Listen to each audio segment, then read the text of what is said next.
ಜೈ ರಾಮಕೃಷ್ಣ. ನಮಸ್ತೆ. ಯುಗಾವತಾರ ಶ್ರೀರಾಮಕೃಷ್ಣ ಗ್ರಂಥಾಧ್ಯಯನಕ್ಕೆ ತಮ್ಮೆಲ್ಲರಿಗೂ ಸ್ವಾಗತ. ಒಂದು ದಿನ ಒಬ್ಬ ಮಂತ್ರವಾದಿ ಬಂದ.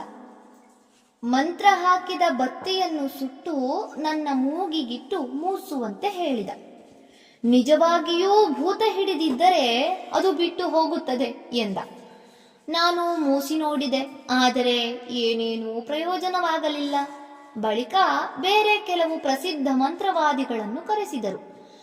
ಅವರು ಮಂತ್ರಗಳನ್ನು ಪಠಿಸಿ ಅಲ್ಲಿದ್ದ ಒಬ್ಬನ ಮೇಲೆ ಚಂಡನನ್ನು, ಅಂದರೆ ಒಂದು ಭೂತಗಣ, ಚಂಡನನ್ನು ಆವಾಹನೆ ಮಾಡಿದರು. ಚಂಡನು ಪೂಜೆ ಬಲಿಗಳನ್ನೆಲ್ಲ ಸ್ವೀಕರಿಸಿ ಪ್ರಸನ್ನನಾಗಿ, ಇವನಿಗೆ ಭೂತ ದೆವ್ವ ಏನೂ ಹಿಡಿದಿಲ್ಲ ಅಥವಾ ಯಾವ ರೋಗವೂ ಬಂದಿಲ್ಲ ಎಂದು ಹೇಳಿದ. ಅನಂತರ ಎಲ್ಲರ ಸಮಕ್ಷಮದಲ್ಲಿ ಚಂಡ ನನ್ನನ್ನು ಸಂಬೋಧಿಸಿ, ಓ ಗದಾಯಿ, ನೀನು ಸಾಧುವಾಗ ಬಯಸುವವನಲ್ಲವೇ? ಹಾಗಿರುವಾಗ ನೀನು ಅಷ್ಟೊಂದು ಅಡಿಕೆ ತಿನ್ನುವುದೇಕೆ? ಅಡಿಕೆ ಹೆಚ್ಚಾಗಿ ತಿಂದರೆ ಕಾಮಾವೃದ್ಧಿಯಾಗುವುದೆಂದು ಗೊತ್ತಿಲ್ಲವೇ ಎಂದ. ನಿಜವಾಗಿಯೂ ಆ ಮೊದಲು ನನಗೆ ಅಡಿಕೆ ಎಂದರೆ ಪ್ರಾಣ. ಅದನ್ನು ಪದೇ ಪದೇ ತಿನ್ನುತ್ತಿದ್ದೆ.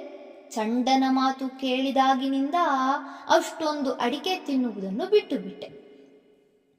ಅಂತೂ ಮಂತ್ರವಾದಿಗಳನ್ನು ಕರೆಯಿಸಿದ್ದರಿಂದ ಭೂತವೂ ಹಿಡಿದಿಲ್ಲ, ರೋಗವೂ ಬಡಿದಿಲ್ಲ ಎಂದು ತಿಳಿದಂತಾಯಿತು.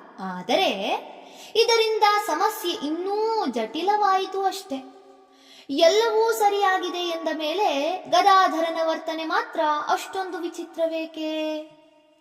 ಮೊದಲಿನಿಂದಲೂ ಅವನು ಇತರರಂತಲ್ಲ ಎನ್ನುವುದೇನೋ ಪ್ರತಿಯೊಬ್ಬರಿಗೂ ತಿಳಿದದ್ದೇ. ಆದರೂ ಅಂಥ ವ್ಯಾಕುಲತೆ, ಉನ್ಮತ್ತ ವರ್ತನೆ, ಅತಿಯಾದ ಉದಾಸೀನತೆ ಇವು ಆ ಊರಿನ ಜನ ಕಂಡು ಕೇಳರಿಯದ ವಿಷಯ. ಕಡೆಗೆ ಇವನ ಸ್ವಭಾವವೇ ಇಂಥದು ಎಂದುಕೊಂಡು ಮನೆಯವರೂ ನೆಂಟರಿಷ್ಟರೂ ಸಮಾಧಾನ ತಂದುಕೊಳ್ಳಬೇಕಾಯಿತು. ಆದರೆ ಈ ಸಮಯದಲ್ಲಿ ರಾಮಕೃಷ್ಣರ ವರ್ತನೆ ಅತ್ಯಂತ ಆಶ್ಚರ್ಯಕರ ರೀತಿಯಲ್ಲಿ ತನ್ನಷ್ಟಕ್ಕೇ ಬದಲಾಯಿತು. ಊರಿಗೆ ಮರಳಿದ ಮೇಲೆ ಕೆಲ ಕಾಲ ನಿರಂತರವಾಗಿ ತಮ್ಮ ಇಷ್ಟ ದೈವದ ವಿರಹ ದುಃಖವನ್ನು ಅನುಭವಿಸಿದ ರಾಮಕೃಷ್ಣರು ಇದ್ದಕ್ಕಿದ್ದಂತೆ ಶಾಂತರಾದರು.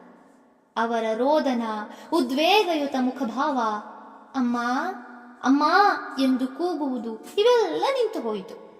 ಅವರ ಮಾತುಕತೆ ಹೆಚ್ಚು ಸಹಜವಾಯಿತು. ಮನೆಯವರಿಗೂ ಆಪ್ತೇಷ್ಟರಿಗೂ ಇದರಿಂದ ಸಂತೋಷವಾಯಿತೆಂದು ಹೇಳಬೇಕಾಗಿಯೇ ಇಲ್ಲ.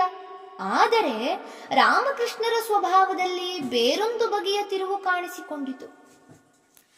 ಈಗ ಅವರು ಊರಾಚೆಗಿನ ಭೂತಿರ್ಖಾಲ್ ಎಂಬ ಸ್ಮಶಾನದಲ್ಲಿ ದಿನದ ಹೆಚ್ಚಿನ ವೇಳೆಯನ್ನು ಕಳೆಯತೊಡಗಿದರು.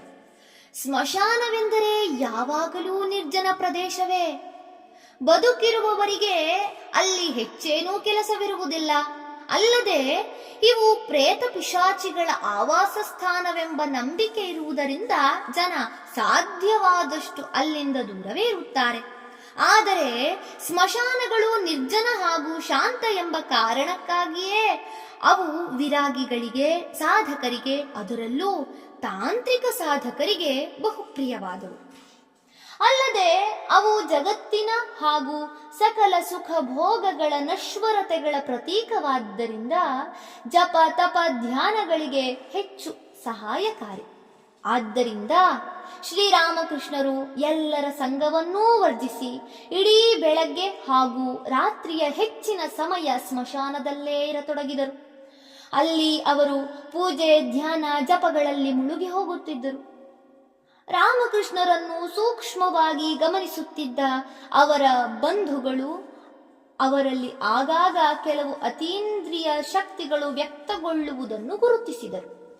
ಆ ಸಮಯದಲ್ಲಿ ಅವರು ಅನೇಕ ಆಶ್ಚರ್ಯಕರ ಸಾಧನೆಗಳಲ್ಲಿ ತೊಡಗಿದ್ದರೆಂಬ ವಿಷಯವೂ ತಿಳಿದು ಬರುತ್ತದೆ. ಕೆಲವೊಮ್ಮೆ ಅವರು ಸ್ಮಶಾನಕ್ಕೆ ಹೊಸ ಮಡಕೆಯಲ್ಲಿ ಸಿಹಿ ತಿಂಡಿ ತಿನಿಸುಗಳನ್ನು ತುಂಬಿಕೊಂಡು ಹೋಗುತ್ತಿದ್ದರು. ಅಲ್ಲಿ ಅದನ್ನು ಭೂತಗಣಗಳಿಗೆ ಬಲಿ ಕೊಟ್ಟು ಬಳಿಕ ನರಿಗಳಿಗೆ ತಿನ್ನಿಸುತ್ತಿದ್ದರು. ಖಾಲಿಯಾದ ಮಡಕೆ ತಾನಾಗಿಯೇ ಅವರ ಕೈಯಿಂದ ಮೇಲೇರಿ ಗಾಳಿಯಲ್ಲಿ ಕರಗಿ ಹೋಗುತ್ತಿತ್ತಂತೆ. ಮತ್ತು ಆ ಭೂತಗಣಗಳು ಆಗಾಗ ಅವರ ಕಣ್ಣಿಗೆ ಕಾಣುತ್ತಿದ್ದುವಂತೆ.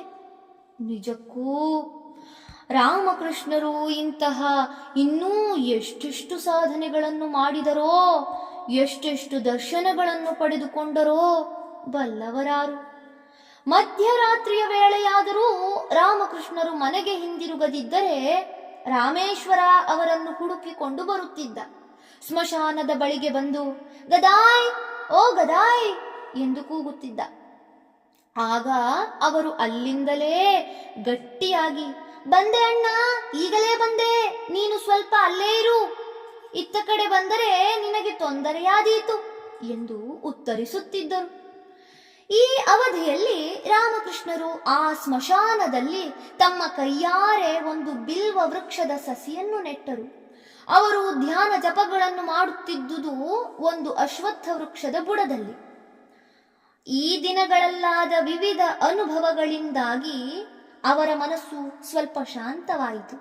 ಜಗನ್ಮಾತೆಯ ಅಗಲಿಕೆಯ ದುಃಖ ಸ್ವಲ್ಪ ಮಟ್ಟಿಗೆ ಶಮನಗೊಂಡಿತು. ಈ ಸಾಧನೆಗಳ ಫಲವಾಗಿ ಅವರಿಗೆ 2 ಕೈಗಳಲ್ಲಿ ಖಡ್ಗ ರುಂಡಗಳನ್ನು ಧರಿಸಿರುವ ಮತ್ತು ಇನ್ನೆರಡು ಕೈಗಳಲ್ಲಿ ವರ ಅಭಯಗಳನ್ನು ನೀಡುತ್ತಿರುವ ಸಾಧಕಾನುಗ್ರಹಕಾರಿಣಿಯಾದ ಕಾಳಿಮಾತೆಯ ನಿರಂತರ ದರ್ಶನ ಲಾಭವಾಗುತ್ತಿತ್ತೆಂದು ತಿಳಿದು ಬರುತ್ತದೆ. ಅವರು ತಮ್ಮೆಲ್ಲ ಸಮಸ್ಯೆ ಸಂದೇಹಗಳನ್ನು ಆಕೆಯಲ್ಲಿ ತೋಡಿಕೊಂಡು ಆಕೆಯ ನಿರ್ದಿಷ್ಟ ಸೂಚನೆಯಂತೆಯೇ ನಡೆದುಕೊಳ್ಳಲಾರಂಭಿಸಿದರು. ಸ್ಮಶಾನದಲ್ಲಿ ತೀವ್ರ ಸಾಧನೆಗಳನ್ನು ಮಾಡುತ್ತಿದ್ದ ಆ ಸಮಯದಲ್ಲಿ ರಾಮಕೃಷ್ಣರು ಹಲವು ವಿಧದ ಯೋಗಾಭ್ಯಾಸಗಳನ್ನು ಕೈಗೊಂಡರು. ಬಹುಶಃ ಈ ಯೋಗಾಭ್ಯಾಸದ ಫಲವಾಗಿಯೇ ಅವರಲ್ಲಿ ಭವಿಷ್ಯತ್ ದರ್ಶನ ಶಕ್ತಿ ಉಂಟಾಗಿದ್ದುದು ಗೋಚರವಾಗುತ್ತಿತ್ತೆಂದು ಹೃದಯನೂ ಹಲವಾರು ಜನ ಹಳ್ಳಿಗರು ಹೇಳಿದ್ದಾರೆ. ಮತ್ತು ಅವರಲ್ಲಿದ್ದ ಆ ಶಕ್ತಿಯನ್ನು ತೋರಿಸುವ ಘಟನೆಗಳು ಅಸಂಖ್ಯಾತ. ಅವುಗಳಲ್ಲಿ ಕೆಲವನ್ನು ಮುಂದೆ ಸಂದರ್ಭಾನುಸಾರ ನೋಡಲಿದ್ದೇವೆ. ಧನ್ಯವಾದಗಳು. ಮುಂದುವರಿದ ಭಾಗ ಮುಂದಿನ ಸಂಚಿಕೆಯಲ್ಲಿ. ಓಂ ಶಾಂತಿ ಶಾಂತಿ ಶಾಂತಿ. ಹರಿ ಓಂ ತತ್ಸತ್. ಶ್ರೀರಾಮಕೃಷ್ಣಾರ್ಪಣಮಸ್ತು. ಸರ್ವೇ ಜನ ಸುಖಿನೋ ಭವಂತು. ಜೈ ಶ್ರೀಮಾತಾ.